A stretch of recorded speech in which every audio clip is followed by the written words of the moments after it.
મિત્રો, ગ્રહોની માયામાં મારા દરેક વાલા જાતકોનું સ્વાગત. આપ અમને નિહાળી રહ્યા છો ગ્રહોની માયામાં, અને આજે આપણે વાત કરીશું દૈનિક રાશિ ભવિષ્યની. મિત્રો, દૈનિક રાશિ ભવિષ્યની વાત કરતા પહેલા પ્રથમ વાત કરીએ આજનું પંચાંગ.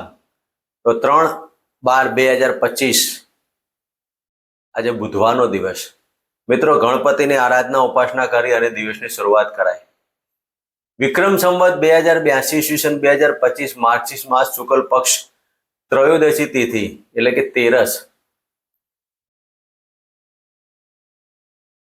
પરિયોગ તૈતુલ કરણ ભરણી નક્ષત્ર અને આજના ચંદ્રમાં મેષ રાશિમાં પરિભ્રમણ કરશે. આજે સૂર્યનો ઉદય 6:57 થી 5:23 સુધી, અને આજે કોઈ જ અભિજીત મુહૂર્ત નથી. આજના રાહુકાળ 12:10 થી 1:23 સુધી. તો મિત્રો, આ તો આજનું પંચાંગ. હવે આપણે વાત કરીશું આજનું ગોચર ફળ. તો મેષ રાશિમાં પરિભ્રમણ કરતા ચંદ્રદેવ અને કર્ક રાશિમાં પરિભ્રમણ કરતા ગુરુ મહારાજ, સિંહ રાશિમાં કેતુ મહારાજ અને તુલા રાશિમાં બુધદેવ, શુક્ર મંગળ અને બુધની યુતિ વૃશ્ચિક રાશિમાં રાહુદેવ, કુંભ રાશિમાં યથાવત પરિભ્રમણ કરી રહેલા મીન રાશિમાં શનિદેવ. મિત્રો, આ હતું આજનું ગ્રહ ગોચર. હવે આપણે વાત કરીશું એક નાનકડી ટિપ્સ. મિત્રો, વાસ્તુશાસ્ત્ર બહુ જ અગત્યનો પ્રશ્ન છે. તમારા જીવનની અંદર જે જાતકોને વાસ્તુશાસ્ત્રના રિલેટેડ તકલીફ હોય, બહુ જ અગત્યનો પ્રશ્ન, અને નાના નાના ઉપાયો કરવાથી તેમાંથી કેમની ઘરમાં સુખ, શાંતિ અને સમૃદ્ધિ પ્રાપ્ત થાય, તેની આપણે નાનકડી ચર્ચા કરીશું. આ ટિપ્સને તમે 100% અજમાવો અને તમારા ગૃહની અંદર, તમારા પરિવારની અંદર, તમારા રહેવાની જગ્યામાં સુખ, શાંતિ અને ઐશ્વર્ય પ્રાપ્ત કરો. મિત્રો, વાસ્તુશાસ્ત્ર એટલે કે વાસ્તુ પુરુષનું મુખ જે ઈશાન ખૂણામાં છે અને પગ એ નૈઋત્ય ખૂણામાં છે, અને ઊંધા મસ્તકે સૂયેલા એ વાસ્તુ પુરુષ. મિત્રો, દરેક મકાનની પસંદગી કરતા પહેલા જમીનનું પરીક્ષણ કરવામાં આવે છે, અને જમીનનું પરીક્ષણ કર્યા પછી તમે જે પણ પ્લોટ રાખ્યો હોય એ પ્લોટની પણ ચકાસણી કરવામાં આવે છે. મિત્રો, વાસ્તુશાસ્ત્ર એ ઋષિમુનિઓએ જે નિર્ધારિત કરેલી દિશાઓ, 10 દિશાની અંદર કેવા કેવા પ્રકારની વસ્તુઓ, કયો ખંડ, રસોડું, પૂજા સ્થાન અને મેઇન રૂમ અને લેટ્રિન, સંડાસ, બાથરૂમની બાબતો આ કઈ કઈ દિશાઓમાં રાખી શકીએ. તો મિત્રો, ઈશાન ખૂણાની આપણે વાત કરીએ કે તમારા પ્લોટના, તમે ચોરસ પ્લોટ બનાવો અને પ્લોટના ઈશાન ખૂણાની અંદર જગ્યા છોડી અને ત્યાં અંડરગ્રાઉન્ડ પાણીની ટાંકી બનાવી. ઈશાન ખૂણામાં અંડરગ્રાઉન્ડ પાણીની ટાંકી હોય અને એ પાણી તમે પંપ દ્વારા અથવા તો મેન્યુઅલી પણ તમારા ઘરની ઓવરહેડ ટાંકીમાં ચડાવતા હોય અને એ પાણીનો વપરાશ થતો હોય દિન પ્રતિદિન, તમારા ઘરમાં લક્ષ્મી ક્યારે પણ ખૂટવાની નથી. ઈશાન ખૂણામાં અંડરગ્રાઉન્ડ પાણીની ટાંકી હોય તે ઘરની અંદર ક્યારેય પણ લક્ષ્મીદેવ એટલે કે ધન અને ઘરની અંદર એકાંત પ્રિય વાતાવરણ ક્યારેય કોઈ તકલીફ ઊભી નહીં થાય. ઈશાન ખૂણાનો પ્લોટની તો બાબતો ગણી જ લીધી કે પ્લોટમાં જ્યારે ઈશાન ખૂણામાં પાણી ટાંકી હોય ત્યારે આ બધી બાબતો ઊભી થાય ને અંડરગ્રાઉન્ડ ટાંકી રાખવી. પણ જ્યારે તમે મકાનનું જ્યારે ચોરસ ભાગ પાડશો અને મકાનના ચોરસ ભાગમાં ઈશાન ખૂણો પકડે તો ઈશાન ખૂણાની અંદર ભગવાનનો વાસ કરવાનો. ઈશાન ખૂણાની અંદર તમે શેવનના ઝાડના લાકડાનું અથવા તો આરસપાનનું નાનકડું મંદિર હોય કે તમારા યથાશક્તિ પ્રમાણે તમે પૂજા સ્થાન કરતા હોય, અને એ પૂજા સ્થાનની અંદર ઈશાન ખૂણાની અંદર તમારે કોઈ પણ પૂજા કરો, તમે કોઈ પણ દેવીની કરો, ભગવાનને કરો, કે કોઈ પણ તમારા ચાહિતા દેવી દેવતાની પૂજા કરો, સ્થાપન આપ્યા વગર કોઈ પણ પૂજા કે કોઈ પણ માતાજીની આરાધના કે પૂજા પાઠ કરવું નહીં. લાલ વસ્ત્ર, પીળું વસ્ત્ર કે સફેદ વસ્ત્ર તમારા જેમ અનુકૂળતા પ્રમાણે જનરલી લાલ વસ્ત્રનું સ્થાપન હોય અને આ લાલ વસ્ત્ર ઉપર તમારા દેવી દેવતાને સ્થાપન કરી અને ત્યાં તમે દિન પ્રતિદિન એક શુદ્ધ ઘીનો દીપક અને એક તલના તેલનો દીપક અને એક સાદા તેલનો દીપક, આ 3 દીપક તમે પ્રગટાવો. તમારા ઘરની અંદર, તમારા દેવસ્થાનની અંદર એટલી બધી પોઝિટિવલી ઉર્જા હશે કે તમારા ઘરની અંદર ક્યારે પણ મેડિકલ પ્રશ્ન કે ઘરની અંદર નાણાકીય પ્રશ્ન કે ઘરમાં ગૃહ કલેશ પ્રવેશવાનું નામ પણ નહીં લે. જો તમારા ઘરની અંદર સંધ્યા ટાઈમે ગુગરનો ધૂપ કે કપૂરનો ધૂપ થતો હોય તો તમારા ઘરની અંદર ક્યારે પણ નેગેટિવિટી એન્ટ્રી નહીં કરે. કોઈકની તમારું ઘર સરસ મજાનું સુંદર વ્યવસ્થિત સુશોભન આઈટમો લગાડી હોય, નાના મોટા આગળ તુલસીના ક્યારેક એવા કોઈ ગ્રીનરીના પોટ મારેલા હોય, અને જ્યારે તમારા ઘરમાં કોઈ એન્ટ્રી કરતો હોય તમારા ઘરની વ્યવસ્થાને જોઈને કોઈકની નજર લાગતી હોય તો પણ તમે જ્યારે ગુગળનો ધૂપ અને કપૂરનો ધૂપ મિક્સ કરી સંધ્યા ટાઈમે આખા ઘરમાં બધા જ રૂમની અંદર તમે જ્યારે આ ધૂપ ફેરવશો તમારા ઘરની નેગેટિવિટી ઓટોમેટિકલી બહાર જશે. મિત્રો, કોઈનો પણ સંપર્ક કરવાની જરૂર નથી. આ પ્રયોગો તમે કરો અને તમારા ઘરની અંદર સુખ શાંતિ અને સમૃદ્ધિનો અહેસાસ કરો. દિન પ્રતિદિન તમારા ભગવાનને પૂજાની અંદર આ દીપક પ્રગટાવો અને આ દીપ પ્રગટાવ્યા પછી તમારા દેવી દેવતાના જે કોઈ મંત્રોચ્ચાર તમને ફાવતા હોય તે મંત્રોચ્ચાર કરો. મિત્રો, આ નાનકડો પ્રયોગ અને નાનકડી ટિપ્સ આપના જીવનમાં સુખ શાંતિ અને સમૃદ્ધિ તરફ તમને લઈ જશે.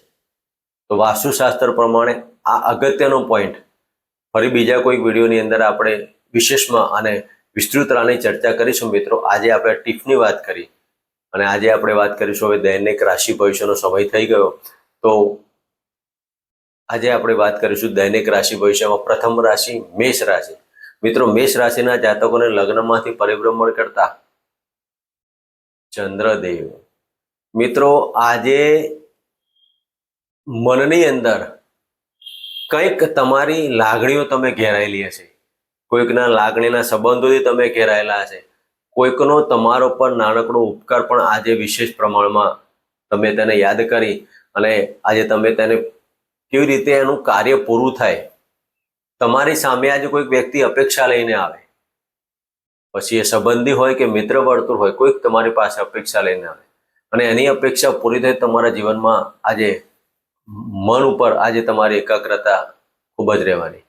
આવા કાર્યો તમારા જીવનમાં આજે થવાના. આજે તમારા પતિ પત્નીના સંબંધોમાં ખૂબ જ મજાનો સમય છે. આજના દિવસમાં પ્રવાસ અને મકાન સુખ, વાહન સુખની બાબતોમાં સફળતા કહી શકાય. આકસ્મિક ધનલાભના યોગ પણ કહી શકાય. અને આજના દિવસમાં વાણી ઉપર થોડોક સંયમ રાખવાનો.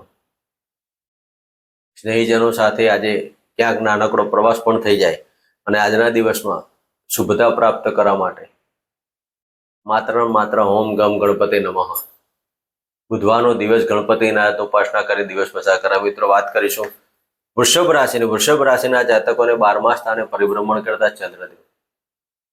મિત્રો, આજે તમારી મુસાફરીમાં સફળતા પ્રાપ્ત થાય. નાનકડી મુસાફરી આજે યાદગાર પણ બની જાય. નોકરીના કાર્યથી પણ તમારે ક્યાંક નાનકડી મુસાફરી કરવાનો યોગ પણ બની શકે છે. આજના દિવસમાં વૃષભ રાશિના જાતકોએ શનિદેવની આરાધના ઉપાસના કરવી. દરેક કાર્યો તમારા ડિલે થતા હોય એવું તમને લાગ્યા કરે. નાનકડું કાર્ય તમે હાથ ઉપર લીધું હોય અને ક્યાંક એ થોડું વિલંબિત થવાથી તમારા મનની અંદર ચિંતા ઊભી ના થાય, તેના માટે તમે આજના દિવસમાં ઓમ શમ શનિશ્ચરાય નમઃ આ મંત્રના 11, 21 કે 51 મંત્ર કરો અને કાળા કૂતરાના દૂધને રોટલી અર્પણ કરો. મિત્રો વાત કરીશું મિથુન રાશિની. મિથુન રાશિના જાતકોને લાભ સ્થાને પરિભ્રમણ કરતા ચંદ્રદેવ. આજના દિવસમાં શેર સટ્ટા લોટરીના લાભ, ખાવા પીવાની બાબતોમાં ધ્યાન દેવાનું. પેટને લગતા રોગો, હાઇપર એસિડિટી, ખૂબ જ કાળજી લેવાની દિવસ કહી શકાય. મિત્રો આજના દિવસમાં તમારા બુદ્ધિમાં ડેવલપમેન્ટ થવાનું. તમે જે બુદ્ધિથી અને તમારી મનથી વિચારેલા કાર્યો સફળતાવાળા બનવાના. આજે તમારા ગુરુઓના આશીર્વાદથી દરેક કાર્યો સફળતાવાળા બનો. તમારા ગુરુના આજે આશીર્વાદ લો અને દરેક કાર્યમાં સફળતા પ્રાપ્ત કરો. મિત્રો આજના દિવસમાં ઓમ નમઃ ભગવતે વાસુદેવના પણ મંત્ર કરો અને સુખ શાંતિથી એ પ્રસાદ કરો. મિત્રો વાત કરીશું કર્ક રાશિની. કર્ક રાશિના જાતકોને 10મ સ્થાને પરિભ્રમણ કરતા ચંદ્રદેવ. મિત્રો આજના દિવસમાં કરેલા કાર્યો મકાન સુખ, વાહન સુખ તરફ તમને લઈ જશે. આજે તમે તમારા સૌભાગ્યવતી દરેક બાબતો અને નાણાકીય પ્રશ્નમાં થોડા ઘણા જે તકલીફ ચાલતી હોય તેમાં સફળતા મળશે. આજના દિવસમાં પતિ પત્ની વચ્ચે નાનકડી બાબતો જે હતી તેમાં ધીરે ધીરે સોલ્યુશન આવવાથી આજનો દિવસ પ્રેમમાં સફળતા પ્રાપ્ત કરશે. તો કર્ક રાશિના જાતકોએ આજે ઓમ નમઃ શિવાયના મંત્ર સાથે દાડમના રસથી શિવજીને અભિષેક કરો. મિત્રો વાત કરીશું સિંહ રાશિની. સિંહ રાશિના જાતકોને ભાગ્યસ્થાને પરિભ્રમણ કરતા આ ચંદ્રદેવ. મિત્રો આજના દિવસમાં તમારા જે બહારના સંબંધો આજે તમને ભાગ્યની ઉન્નતિ કરાવશે, પણ તમે ક્યાંક છેતરાઈ ના જાઓ તેની તો કાળજી લેવાની. કોઈ પણ જમીન દલાલીના કાર્યો કરવા માટે ડોક્યુમેન્ટલ કાર્યોમાં આજે જોઈ વિચારીને કાર્યો કરવા. પછી તમે વિદેશમાં જવા માટેના ડોક્યુમેન્ટ હોય કે વિઝા કરવું હોય, પાસપોર્ટ કઢાવવો હોય, કોઈ પણ કાર્યમાં આજે તમારા ડોક્યુમેન્ટલ કાર્યમાં ખૂબ જ ધ્યાન દેવાનું. તમારી માનહાનિ, પ્રતિષ્ઠાનો ભંગ ના થાય તેની કાળજી લે. મનની અંદર ઉગ્રતા અને ક્રોધની બાબતો તો કહી શકાય, પણ પતિ પત્ની સાથે આજે સુમેળભર્યું વાતાવરણ મળે રહે તેના માટે આજના દિવસમાં ઓમ ગમ ગણપતે નમઃ સાથે ગાયને મગ અર્પણ કરી અને ગાય માતાના દર્શન કરવા. મિત્રો વાત કરીશું કન્યા રાશિની. કન્યા રાશિના જાતકોને 8મ સ્થાને પરિભ્રમણ કરતા ચંદ્રદેવ. આજે માનસિક ટેન્શન અને શરદી, કફને વાયરલ ઇન્ફેક્શનથી તમારે સાચવવું. કન્યા રાશિના જાતકોને આજે માથાના દુખાવાની બાબતોનું કમ્પ્લેન આવી શકે છે અને આજના દિવસમાં તમારે વાણી ઉપર તો સંયમ રાખવાનો. કૌટુંબિક વાદ વિવાદ ન થાય તેની તો કાળજી લેવાની. તો કન્યા રાશિના જાતકોએ આજે ઓમ ગમ ગણપતે નમઃ કરી અને ગાયને મગ અને ગોળ ઘીવાળી રોટલી અર્પણ કરો. મિત્રો વાત કરીશું તુલા રાશિની. તુલા રાશિના જાતકોને 7મ સ્થાને પરિભ્રમણ કરતા આ ચંદ્રદેવ. મિત્રો તુલા રાશિના જાતકોએ આજના દિવસમાં પતિ પત્નીની બાબતો અને જે જાતકો રાજ્ય ક્ષેત્રે, સરકારી ક્ષેત્રે જોડાયેલા હોય તેવા જાતકો આજે સફળતા પ્રાપ્ત કરશે. ઉપલા અધિકારીનો આજે સાથ ને સહકાર મળવાથી આજનો દિવસ આનંદપ્રિય જાય. વાયરલ ઇન્ફેક્શનથી તો સાચવવું, પણ ખાવા પીવાની બાબતોમાં પણ તમારે ધ્યાન રાખવું. પેટને લગતા રોગો કે હાઇપર એસિડિટીના કારણે આજે માનસિક ટેન્શન ઊભું થશે. મિત્રો આ સમય દરમિયાન તમારે દુર્ગા માતાના મંદિરે શુદ્ધ ઘીનો દીપક પ્રગટાવી અને હોમ દુમ દુર્ગાય નમઃ અથવા તો 99 મંત્ર ઓમ એમ રીમ ક્લીમ ચામુંડાય વિચ્ચેના મંત્ર કરીને દિવસ પસાર કરો. મિત્રો વાત કરીશું વૃશ્ચિક રાશિની. વૃશ્ચિક રાશિના જાતકોને 6ઠા સ્થાને પરિભ્રમણ કરતા ચંદ્રદેવ. મિત્રો આપની કુંડલીમાં ભાગ્યસ્થાનના માલિક અને 6ઠા સ્થાને પરિભ્રમણ કરશે તો આજના દિવસમાં તમારે ભાગ્યની ઉન્નતિ, નોકરીમાં પ્રગતિ, નોકરીમાં ઘણા સમયથી તમે જોડાયેલા હોય તો તમારા ઉપલા અધિકારીઓ સાથે આજનો દિવસમાં સરસ મજાનો જશે. આ સમય દરમિયાન નાણાકીય જે કોઈ બાબતોમાં તકલીફ હતી તે પણ ધીરે ધીરે સોર્ટ આઉટ થશે. આજના દિવસમાં સંતાનની ચિંતા અને સંતાનથી ચિંતા તમને ધીરે ધીરે સતાઈ રાખે. માટે વૃશ્ચિક રાશિના જાતકોએ આજના દિવસમાં ઓમ શમ શનિચરાય નમઃના મંત્ર કરવા સાથે કાળા કૂતરાના દૂધને રોટલી અર્પણ કરે. મિત્રો વાત કરીશું ધન રાશિની. ધન રાશિના જાતકોને 5મ સ્થાને પરિભ્રમણ કરતા આ ચંદ્રદેવ. મિત્રો તમારા પ્રેમની અંદર અને પેટના દુખાવામાં આજે રાહત થવાની. પેટને લગતા પ્રોબ્લેમો છે તેમાં રિપોર્ટ નોર્મલ આવવાથી તમને આજે સંતોષ અને આરામ મળશે. જે જાતકો પ્રેમમાં જોડાયેલા હોય અને પ્રેમી યુગલ હોય તેવા જાતકોએ લગ્નમાં તબદીલ થવાના આજે યુગ પણ કહી શકાય. સાથે સાથે આજના દિવસમાં વ્હીલ વારસો પ્રોપર્ટીના કોઈ પણ કાર્યો કરવા હોય તો થોડાક વિચારીને કરવા. એકંદરે આર્થિક પાસું મજબૂત, શેર સટ્ટા લોટરીમાં લાભ. ધન રાશિના જાતકોએ જમીન દલીલના કાર્યો કરવા હોય તો આકસ્મિક ધનલાભ થવાથી આજના દિવસમાં ખૂબ જ મજાનો દિવસ પસાર થાય. માત્ર ખાવા પીવાની બાબતો અને પેટને લગતા રોગોમાં જ ધ્યાન દેવું. હાઇપર એસિડિટીના જેવા પ્રશ્નોમાં આજે જો વિચારીને કાર્યો કરવા.